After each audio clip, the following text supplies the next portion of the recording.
it is a bit, I would say like an experience to come to a city like Milan during August, because you would find a ghost city. Yes. And many restaurants are still shut, which is something that it would probably even be thinkable for someone from the US. This is Italian for Sure, the podcast about Italian culture. I'm your host, Catrin Skaperdas, an American living in Italy, and I interview Italians who passionately share their wisdom, stories, and insights about Italian culture.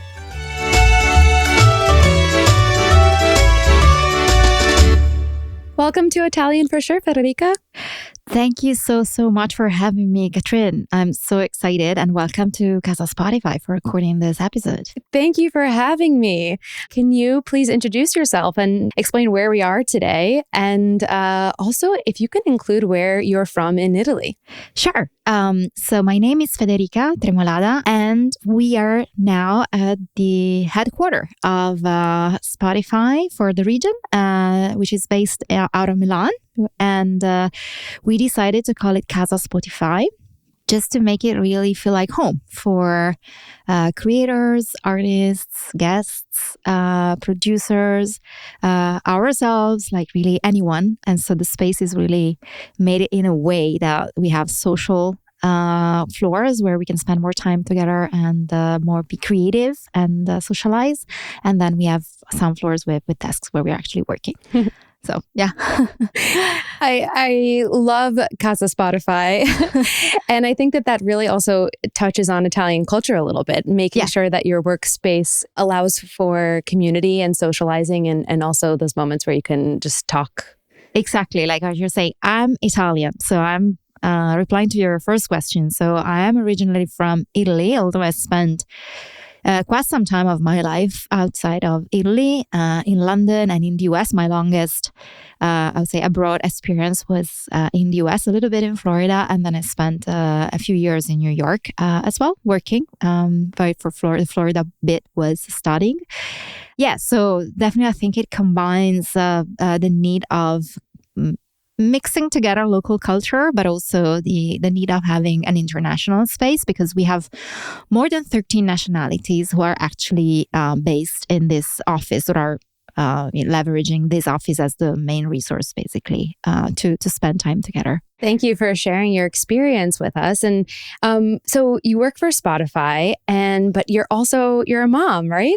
Yes, I am a mom. His name is Pietro, and I'm actually very, very proud and very, very happy of the last the changes that came to my life thanks to having him with me. So that's beautiful. So I'm really excited to talk to you about these two kind of overarching themes, which is working in Italy and being a mom in Italy. Yeah. And something I think you have a unique experience that you could talk about is working in specifically maybe corporate in the US and then working in corporate in Italy. Kicking it off there. Yeah. One of the things that as somebody who is an American and moved to Italy when I was applying for jobs, something that I learned was on the CV in Italy, something that's different than in the US. So a CV is a resume. Yeah. And on that CV, you need to authorize the use of your data. So there's actually a line, and I have it written down. So I authorize the processing of my personal data according to the 2016/679 European Union regulation. I mean, this is something we don't have to do in the US when applying for jobs. And I wanted to start it off there, kind of at the beginning of the employment journey with the CV, and ask you about this. I mean, is this true? Do you need to have this sort of statement on the bottom of your CVs? Yes. I mean, this is something I grew up with.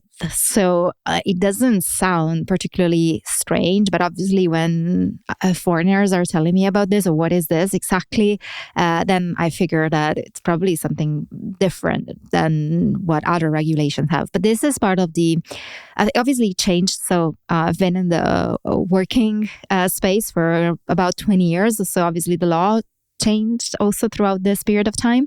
And we always had something added at the very end. And this is the last one that you've just read is part of the EU GDPR, the Article 13, where you would need to authorize as a user your data when you are releasing data anywhere, in this case, like as part of your resume. And I think it's a way also to remind us when we are interviewing people that those data are actually private data and they are protected. And when you sign non-disclosure agreement, or where you get to read the data that are private data of someone, you don't normally associate that as something that you wouldn't be able to share maybe in a casual conversation. But I think it's a great reminder for anyone who is actually interviewing that, first of all, the data you see there are the data that the person wants to share with you. So you don't need to push the line and go any further if the person doesn't want to. And also that you need to respect the privacy. So actually, my also experience in the US, even though you guys don't add it, but like made me learn much more about like boundaries on these things, which are not necessarily part of the common Italian culture, I would say. Yeah. And I want to ask you many more questions like that, all the differences you noticed when you went to the US and kind of the reverse culture shocks that I had when I moved here. And in particular, also about your work experience working in the US. I'm glad that my Italian school taught us about this authorization, because when I was applying for jobs here, I didn't know that. And they brought it up fairly casually one day because somebody said they were applying for jobs. And my Italian school here said, make sure you're putting this authorization, otherwise they'll just throw out your CV. Yeah. Very interesting. Yes. It's a sort of a self-declaration, I think, that how it works. But I agree, like it's a serious part of the enrollment process when you are interviewing. So I imagine this person, this hypothetical person, right, that has this authorization on their CV, they apply for a job and maybe they get all the way to the point of negotiating an offer. And now they have to talk about vacation days. So let's talk about that, because I was really shocked to learn that there is a minimum legal requirement that Italian companies have to give their employees as paid holidays per year, plus bank holidays, plus an extra week at the end of the year. I mean, all these things I would like you to kind of explain, but these are things that in the US we don't have. I believe there's no minimum that a company in the US is required to give in terms of paid holiday. Okay. And I've also spoken to Italians who think that the Italian minimum is quite low, because there are other countries in Europe specifically, like yes, that have a higher minimum. Yeah. So can you talk about that, about vacation days, paid vacation days in Italy, the minimum and how it works? Oh, of course. I mean, I should probably clarify first for the audience that I am not like a work lawyer, or like I don't have anything to do with any legal experience. So I'm more on the management front, but I've had experience enough like hiring people that I know the nuances. That obviously, like I was working in the US as well, so the comparison is very, very clear. When it comes to Italy, we have by contract on average like 26 days of holidays. Awesome. Yes, which is indeed like very good. And on top of that, there are 11 bank holidays in Italy, and I think there are a few ones that are specific to certain cities even in Italy. So for example, we have, the saints, no? Sant'Ambrogio in Milan, which adds one more day. And I don't know, maybe another city, for sure Rome probably have San Pietro, or I mean, I'm not in all the cultural nuances of the cities in Italy, but we do have that locally. On top of this, we have what we call permessi in Italian, which I would translate with normally it's called PTO, something like that in paid the US. Time off. Paid time off, right? Where you can actually either use them or they will be paid to you as much as holidays. I don't know the exact difference, but I think that they should work more as like you take some hours off when you need. Is not for vacation purposes, but more like for other personal reasons. Obviously, on top of like medical leaves and all of that. So yes, and then based on I think the company you're in, you can accrue a certain number of days that you can roll over to the following year in case you don't use all your holidays, your vacation days. Yes. very technical, but yeah, if I wasn't managing a team, probably I wouldn't know any of this. But now I became sort of a expert because like everyone is counting obviously their days and they're asking me very detailed questions. Yeah. Well, I think it's interesting for people like me who don't know that in other countries, there are these minimum vacation days that are required by law. And then, of course, each company can decide to maybe give more but they can't decide to give less. And that's where this law is really interesting because it's not company to company. And you mentioned bank holidays. That's something that's interesting also to me because if a bank holiday in Italy falls on a weekend, you lose that bank holiday, right? Yes, that's right. You lose that. So in the US, from what I recall, it usually, if let's say it's on a Sunday, they'll give you the observed day on like Monday, for example. So you don't lose the bank holiday. You do still get that bank holiday, which is good because most companies give like a very low number of paid time off. For example, my previous employment in the US, I had 10 paid days a year. I worked there for nearly 3 years. It stayed 10 days the whole time, every year. And they did not roll over. Wow. Okay. So even if you wanted to say, oh, I'll save them up, they didn't roll over. That's tough. Yes. I think I would never see myself No, it's really hard. My ratio of days off. And also culturally, I mean, I think I became Italian before I moved here because when I would take my vacation days, those were my vacation days, right? So I would often tell, my managers, hey, plan in advance. I'm taking these days and we would agree to those days, et cetera, et cetera. In the US, there's this culture of, but I'll be available via text or email. If you need me, you can reach me. And I thought, no, I'm going to be on holiday. Right. And so unless something is on fire, but I always say I'm not in the profession of saving lives. Exactly. So I think everything's going to be okay. But I see that big difference in Italy specifically.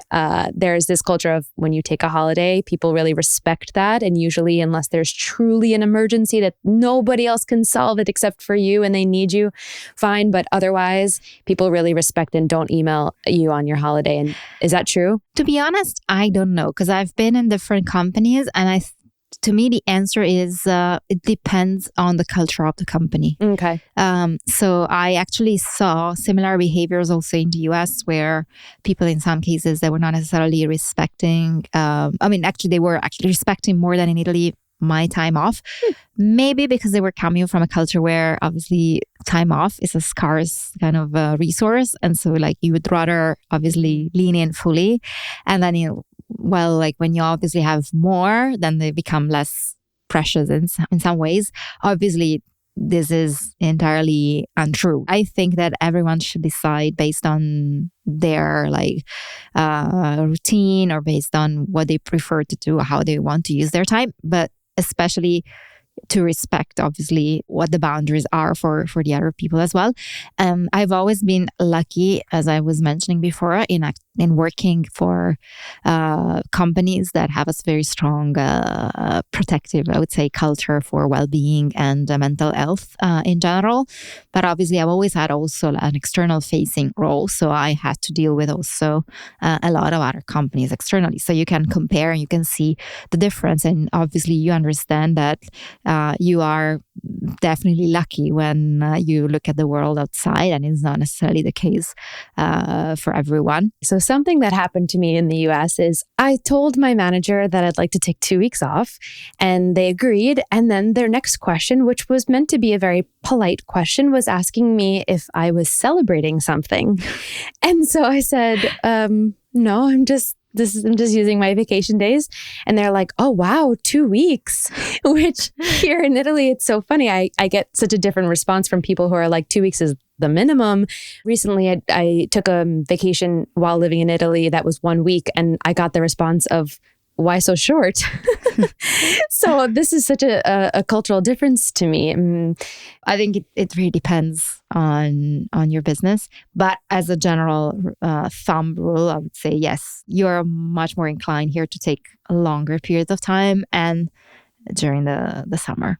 Yeah, I understand the different types of businesses because that's why I focus on corporate. Because if you do, let's say, go to the seaside, all of the what you'd call you'd call them bars, but you'd call them maybe cafes. They're all open, which means there's a barista working. There's a person working because of that's when people are there in that seaside town is in the summer. So of course, that's why I think focusing more on corporate life and specifically Milan corporate life makes sense for the context. I often talk about the specifics of New York City, which is different than saying US, because there are a lot of things that are very specific to New York City that don't happen around the rest of the US in terms of work culture. Yeah. And I think you can apply the same to Milan. Yeah. Compared to the rest of Italy. Compared to the rest of Italy, yes. My experience is biased because I've been into big like New York and Milan, so they're not necessarily, as you said, a mirror of the country. Life gets very different when you go outside, like in a small city. But even like more differently if you go to a place that is like obviously a tourist place, that in Italy can happen quite easily because we have many locations that are good for holidays. So yes, you definitely do. I love traveling around Italy. What work-life balance differences did you notice when you were working in the US compared to Italy? So I think one thing that really struck my attention, but I think we are inheriting it. It's coming now to Italy as well, was about the culture of sports. I mean, I've always done some sports since I was a kid. So to me, it was part of my life. But in general, it was so much more like of a rule to respect, like in the day-to-day life for Americans, like, or for the people I was working with. And so to me, it was a real inspiration. So I remember like one of the meetings I had when I first landed, and my VP said like, we should never forget to at least like work out 3 times a week. Like, this is good for you. Like, make sure you make time for that. And something that I would have never heard from an Italian manager ever. So, and I thought that was actually part of the culture. So, and I thought it was very healthy and good. So sometimes I need to remind myself that obviously I need to make sure that I make time for that. And even if it sounds high for like in general for an Italian person too. But when I was in LA, everyone was working out like at least 4 or 5 times per week. So if you do 3, you are definitely on average. Like you're not above average, like here in Milan. On the other side, I think we spend more time, or I enjoy having lunch, for example, with my team, or like with someone outside. It might be a client, it might be a friend. In Italy.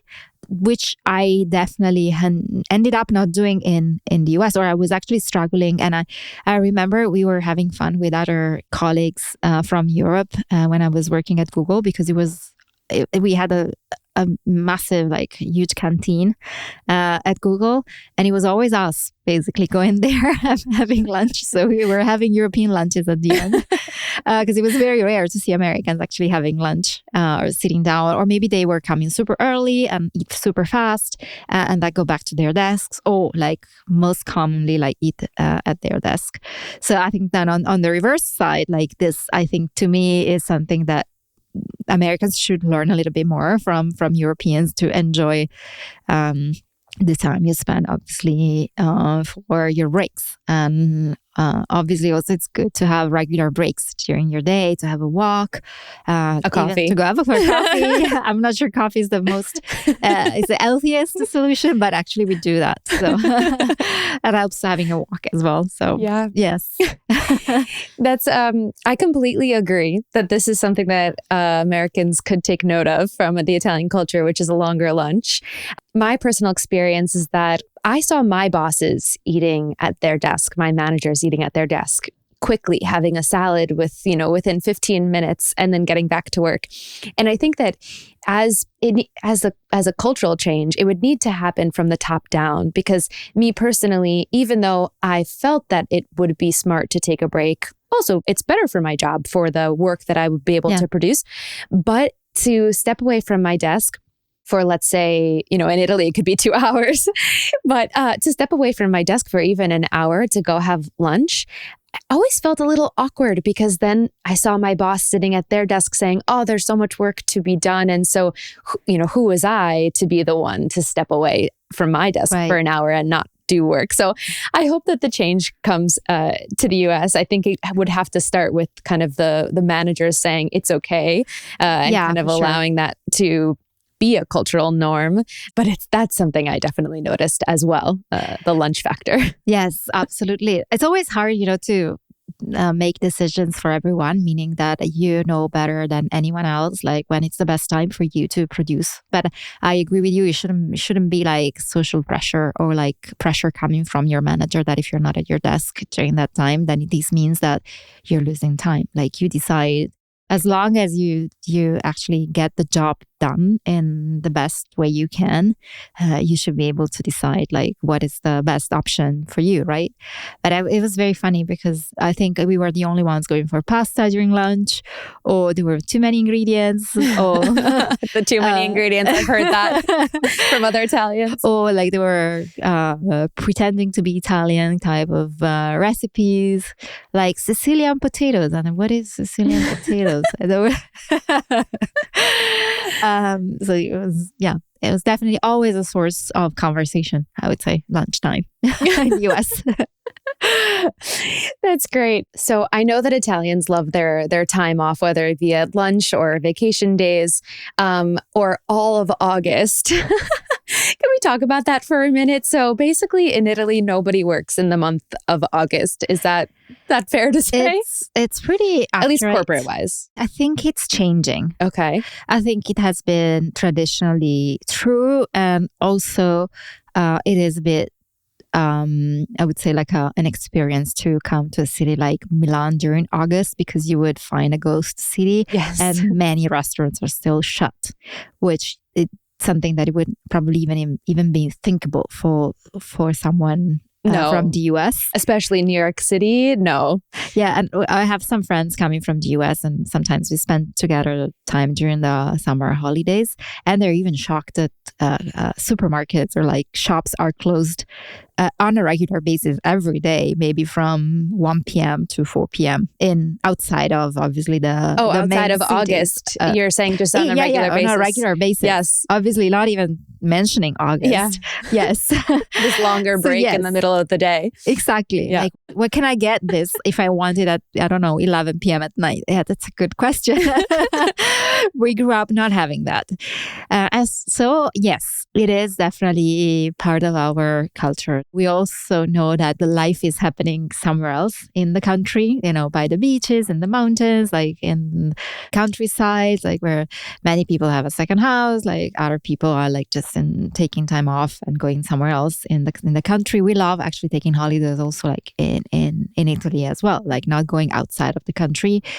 But I have to say that I am more and more seeing a trend where this really applies to the two middle weeks of August and not necessarily to the entire month anymore. Okay. And this is because people understood also that it's nice to take breaks in between like other times and during the year. As we know, we have more holidays, but obviously like I don't know, in the carnival week, for example, most of the schools are closed, and so that's an easier time for families to go on a vacation.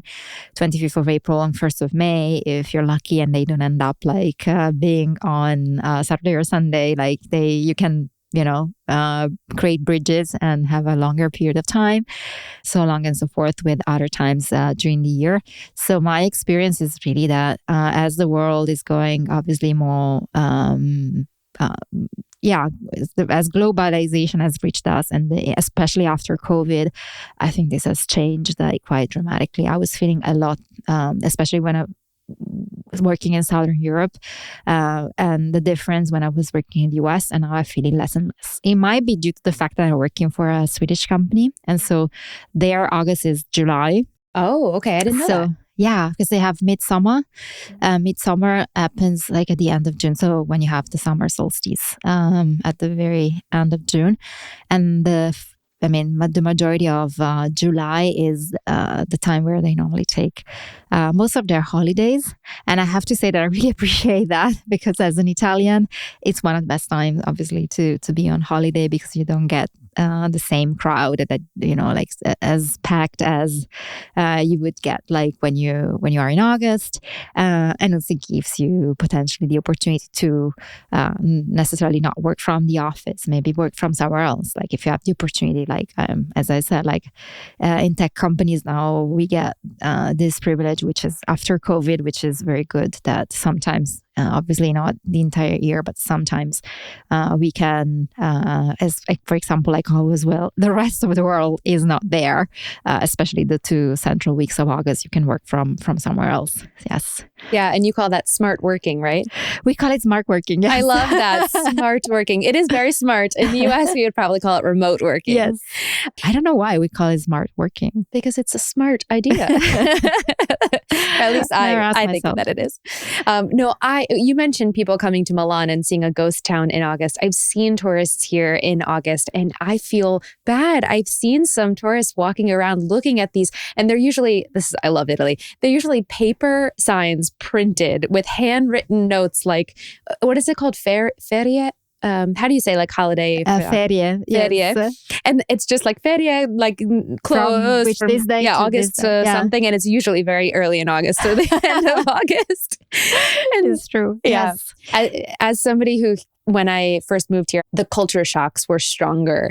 And so the first year of being here in August, I have many pictures of those signs from different stores because it was so shocking to me. I'm like, what do you mean people are just not working the whole month of August? Yeah. And especially they're taking a break during the day, even like on top. So what is this? No. Yeah. But I think it's great. This is, we work to live, not live to work. So I like this cultural, this part of the Italian culture. Yeah, no, I love it too, actually. I mean, after having a kid and a job that is obviously keeping me busy most of the time, I think you need to find out what works best for you, as I was mentioning before, because you need to be able, you have the clarity and I would say 100% of your energy through the time you're working, so that you can enjoy the rest of the time. So basically you can be as much as you can 100% present on what you're doing, whether this is obviously working, spending time with family, just enjoying being with friends, with your partner. Feda, you sound like a great manager. I sound like a guru, but I'm not really. No, I promise. Really. Your team is very lucky. If they're listening, you're very lucky. Trust me.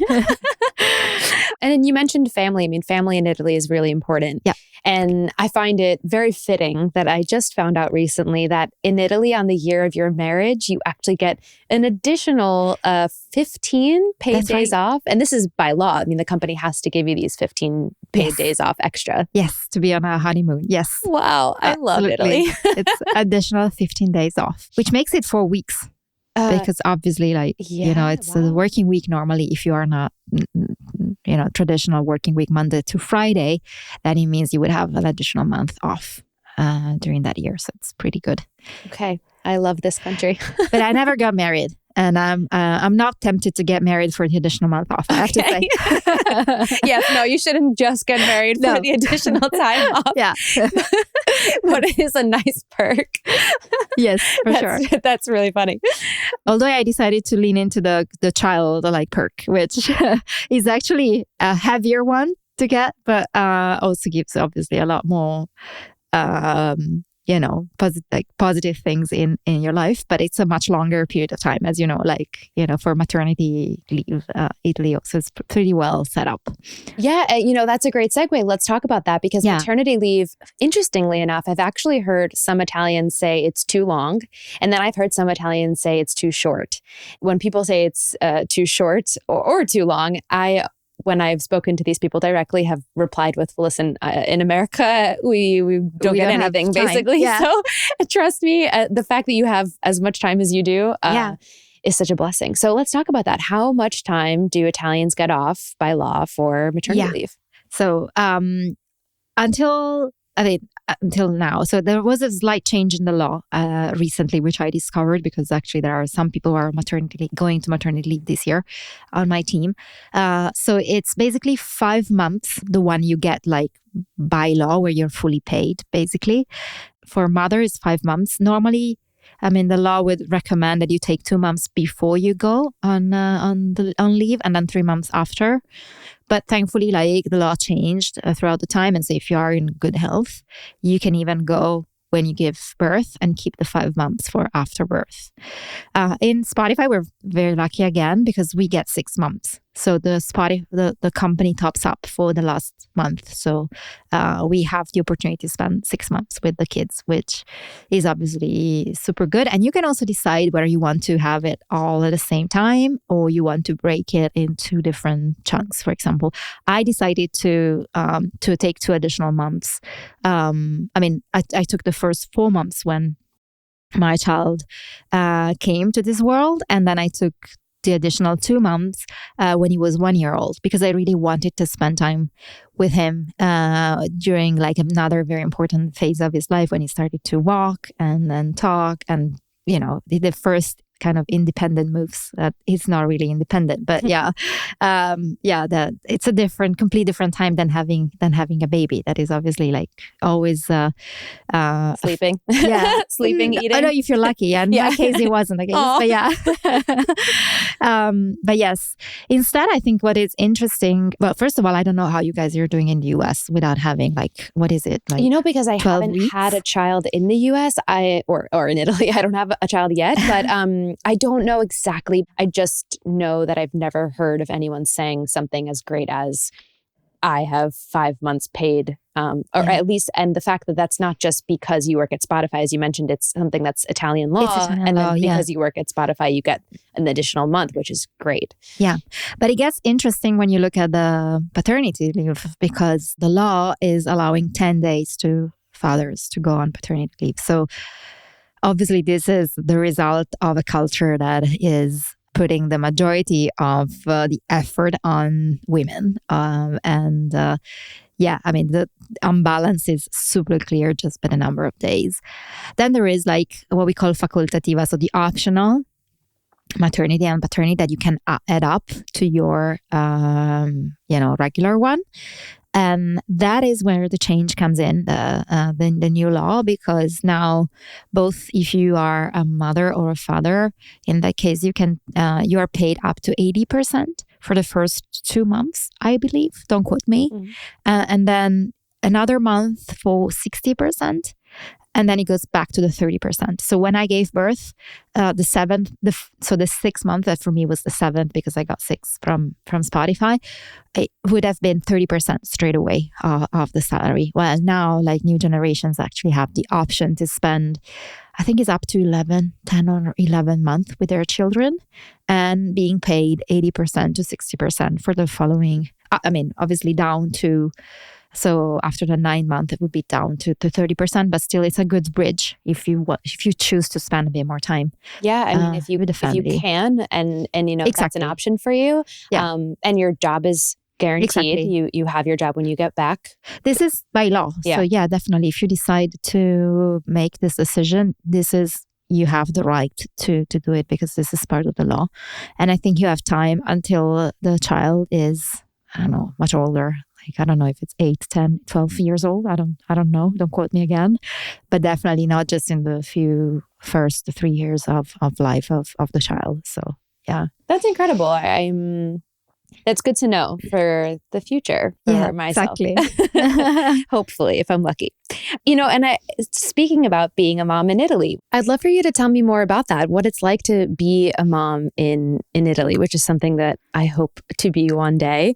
I've noticed that moms are prioritized here. That's something I noticed as a cultural difference, that, there's examples like I know moms have told me when they're pregnant, they were able to skip, long lines at museums for example, or there's parking spots closer to the front of a store. Or I saw a woman once, she was pregnant and I was getting my blood drawn and everybody was taking tickets to join the line. And she went right up to the front because she was pregnant. So that's my perception. Yeah. And I would love to hear what the reality is. What is it like being a mom in Italy? I think there are certain things that obviously are very common to pregnant women that don't necessarily apply to mom in general. Right. Okay, so I think true. there are some fast tracks for women who are pregnant. And by the way, I was pregnant during COVID. So I think no one knew, no one has ever seen me pregnant. So I think to me it was a different experience. That every time I went for a blood drop, every time I went for a test, yes, it's very easy. You can even take there is a specific process to sign in for pregnancy, and you immediately go into the fast track lane. So for that, it's really good. And anything I think that has to do with maternity exams, etc., are much easier to book even with the public system, that I would say, than on a general basis for any other exams. I've never felt like the system has worked so fast than when I was pregnant, and I was checked so many times. But I guess it is the same in US. It's just that you have a private system, right? So if you're lucky enough to have, and when I was in the US, I had a medical insurance for the company, and that worked super well. But I knew people that didn't have that, and so it was much harder in that case. So I've never been a mom outside of Italy, to be honest. I do not have comparisons, but I would say that the city where I live, so Milan, is a quite kids-friendly city. So you easily find places where you go out during weekends. There are many parks. There are activities for children. There are apps, associations, libraries, even private clubs where you can go and do multiple activities for kids. So I think that it's definitely a good setup in general. And overall, we have a good quality of life, because if you want to go outside of the city, then you can easily reach, obviously, the best beaches, the mountains, just in a couple, 2 or 3 hours. Less sometimes. Less sometimes even. Yes. So yeah. So overall, obviously I'm happy about the decision. And I think when I lived in New York and I had some friends who were mom back in the days, I wasn't a mom myself, but I have to say New York seemed to be children, kids friendly city as well. But the space was so much harder, moving from one part of the city to the other one. It was in general much more difficult, which it happens on a regular basis. Obviously, it adds up energy if you are a working mom, or in general, if you have a child with you. Yeah, I noticed that in public transportation here, again, moms are prioritized in that there's always a space for moms with strollers, and people do really respect that. If there's a mom with a stroller, or I guess a parent with a stroller, they really do move aside to give them that space. Or I've noticed a lot of times when there are single parents who have a stroller, oftentimes it happens when it's a woman, and so it's a mom with a child, and everybody immediately asks, can I help you to lift the stroller onto the bus or the tram? It still happens to me. Every time I'm going into a store and a restaurant, even if I'm by myself, there is always asking. I get always the question would you like some help? So yes, I think it's in general. I as I said, I don't have comparisons. Right. I would assume that the same would happen in other cities as well. But in general, Milan has been good from that perspective, for sure. That's good. And you mentioned going to restaurants. This is something I did notice. There's friends that I have that have kids, and people in my life that have kids. While I have not yet, it seems like there is an earlier kind of bedtime or curfew that parents kind of change their lives when they have kids, and bedtime is maybe 7 p.m. and they don't go out to dinner past that time. Whereas, not my child. Yes. Is Mediterranean. Yes, exactly. And that's what I've noticed, that in Italy, the child's life adapts to the parent. And so True. if you want to go out to dinner with your friends, your child is there. And if they need to take a nap in the stroller, they take a nap in the stroller. Or if they're a little older, maybe they go and they play with other kids in the square. Yes. Can you talk a little bit about that? This culture of continuing your life, going to aperitivo, maybe still, but just with your child now instead of not going. Yeah, no, absolutely. I mean, I know people who also like here, like in Italy, that from the very beginning, from the get-go, they decided that their kids should go to sleep like early. And for some reasons, they managed to do it. Like I never managed, to be honest. Like when Pietro arrived, he made me understand straight away that regardless of what my decision was, he had some very clear routines. And so it was more me following him. And obviously, maybe if there are some psychologists like listening to me, they may not probably agree with what I did, but I really went with the flow. Obviously, if he's going to the nursery, to school the following day, then there is a natural way to fall into a routine that normally would would bring him to sleep like earlier. But also like if we are on holiday or if I'm out for a dinner, I don't make the point that it should go to sleep early. So I think it's more with going with the flow. And honestly, I felt like my friends were doing exactly the same. So, actually, it's easier when you have the same approach because then kids are managing themselves better when they are in a bigger group than when they're just by themselves. And then you need to find another activity to entertain them individually, which is obviously not the best for them. Yeah, it's something I noticed immediately when I was out, having a glass of wine before dinner at what you call aperitivo here. Yeah. And there were kids and they were with their parents and it seemed super normal that they were just hanging out. And I haven't seen as much the culture of handing them an iPad or something technological. Typically they're just there, they're playing with a toy, or like, as you mentioned, if there are other kids and they're able to play with other children. So I noticed that's also, I didn't grow up in New York City, so I didn't grow up in a city. And I think that needs to be said because my experience is from a more countryside experience where in order to gather with other children, it needed to be a plan and you needed to drive a car to a place. And so I think maybe it's the same in New York City, I'm not sure, but it's something I noticed here in Milan that parents are at aperitivo or they're at dinner fairly late.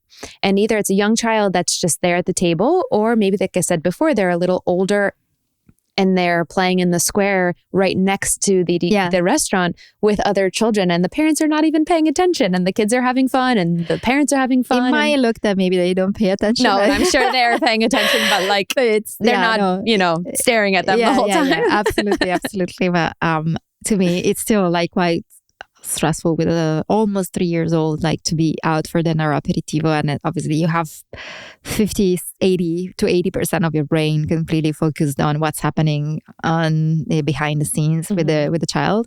I think it also really depends a lot on the personality of the child. So, and you need to understand how to sort of equip yourself with things. So, for example, if it's someone who the child likes to read or like paint, then you can bring something with you. Like in my case, Pietro is a very physical, he needs to run, he needs to be out. So I tend to go to places where he has a space, a secure space to do that, or you do it at your place. And so obviously it's easier. But I think, yes, it's always very, very, it's a learning process, like through and through. Like there is never a time where I come out on one of those experiences without having noticed or learned something new. I love that. Can you tell me why you chose the name Pietro? I'm curious. Yes, I've always loved the name Pietro. To be honest with you, so I never imagined myself to have a boy for some reasons. I don't know. This was a bias entirely. Like I had so many female names on my mind that I haven't really explored like male names much. And Pietro, I like pretty much. And then my grandfather also was named Pietro. And not that we are one of those like traditional families where we would need to like name kids after the grandfather, but the story worked well overall. And Pietro's father's actually Pietro's grandfather also is called Pietro. So it ended up to be like a natural choice. And from the early on, as you know, like we don't have that tradition in Italy that you normally don't say the name of the child before the child gets born. Well, there are certain cultures, I think it's France, where it's actually they think it brings bad luck if you say the name of the child before. In our case, no. So I started like calling him Pietro even when he was just like when I was pregnant, and so it never changed. And I really, yes, I don't think that I would have ever imagined another name for him now. So yes, he is Pietro. That is his name. I love that story, and I love the name Pietro. It's a wonderful, wonderful name. You know, if you wanted to name him Giulia, which for a girl, you legally could not have. Is that correct? That's correct. Yeah, like, there are certain rules in Italy. Again, like I'm not a lawyer, but you cannot name. And now there are more and more cases of neutral names that could be applicable, yes, to both male and female. But definitely, I think it states that you will never be able to call a boy with the female name and the other way around. Also, I discovered, like when obviously I was figuring out the names, there are certain names that are prohibited by law. I think it's obviously the usual suspects, right? I mean, Adolfo Hitler, but even like, I don't know, Doraemon, like that is a Japanese cartoon. Oh, which I'm not sure you're familiar with, but no, it was but very I've heard popular. That. You can't name your child Pokemon was the one. Yeah, exactly. Similar to that. And Goku, I think there is a list that is hilarious. I would invite people to go and look at that list because it's an hilarious list of names that you would never think of potentially like giving it to your child. But if you ever think it's an option by law, you can't do that. It was something I learned about Italy when I moved here and naming your child and how that there are laws. And this is something so interesting because in the US, I'm not sure we have laws. I was about to ask, can you name a boy like Giulia, for example? You know, you could name girls Charlie, which is, inherently a male name. Is it not a neutral name?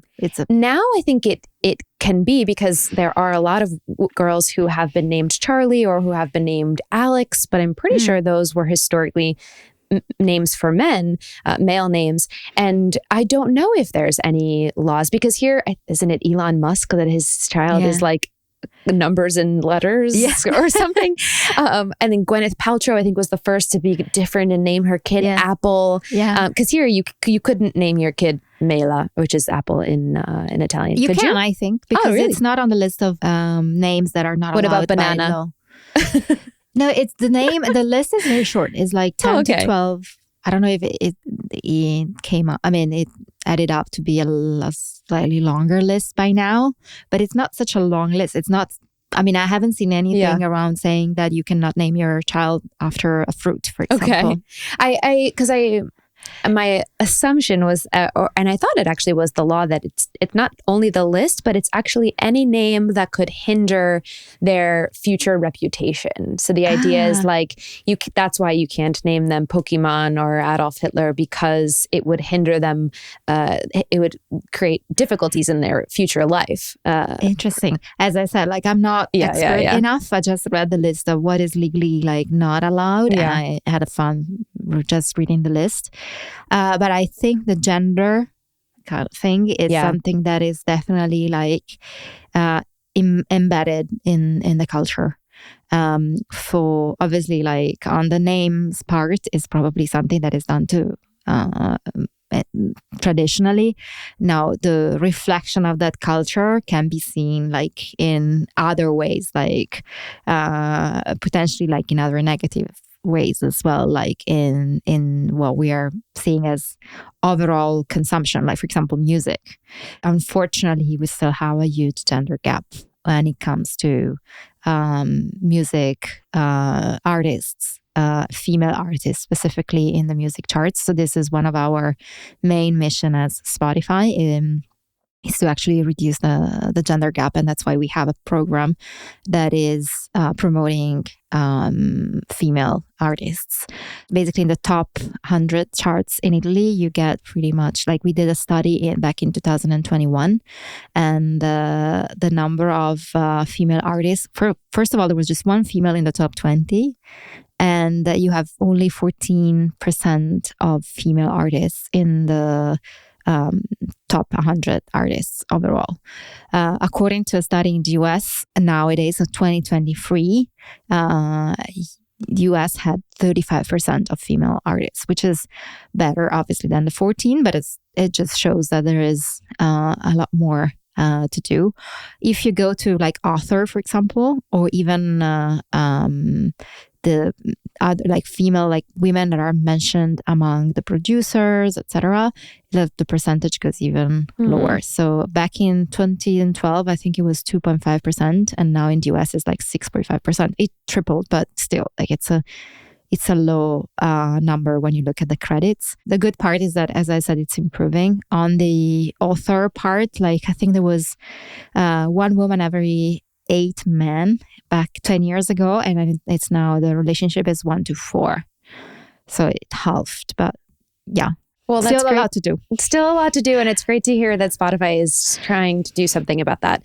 And is that Spotify worldwide, or is that Spotify Italy that's doing something to close the gender gap? No, it's worldwide. So it's a global program that we are running in every country. Like, we have playlists, but there are also like editorial and marketing promotion. And for example, like we have an ambassador every month. That is, we have both local ambassadors and global ambassadors, where artists that are basically like using their voice to support the cause. And many of them have been also promoted in Times Square with a Spotify billboard in Times Square to showcase these great, incredible female talents. Well, that's wonderful. Thank you. And thanks, Spotify, for doing that work.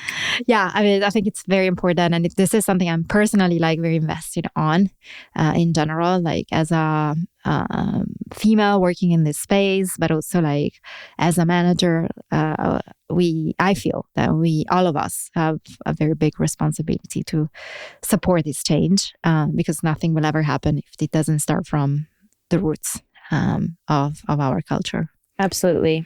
I was speaking to someone recently about some of the laws about a woman's body and you know, if they can have a baby, if they freeze their embryos and then they choose to have a baby on their own, if they legally can, or if they surrogacy. It's too much to go into now. It'll be another episode, but it's so always really interesting. And like I said, I don't know all the laws in the US to be able to completely compare, but there is definitely a lot of work to be done, I think, everywhere. But I know in Italy as well. I mean, even in the countries where we see better results, it doesn't mean that this is done. So still a lot of work ahead of us. But definitely. Yeah. Well, thank you, Federica, so much for joining Italian for Sure. Is there anything, any final thoughts that you'd like to share? I just wanted to thank you for this very interesting chat. Like, I think it flew super naturally, and I was very, very honored and pleased to be on this podcast. So thank you so much. It was a pleasure. This is Italian for Sure. Thanks for listening to this episode of Italian for Sure. If you liked what you heard, make sure to hit the follow button wherever you listen to podcasts, and hit the subscribe button on YouTube. If you want to connect, find me on Instagram and TikTok at Italian for Sure, and let me know what you found most interesting. Until next time.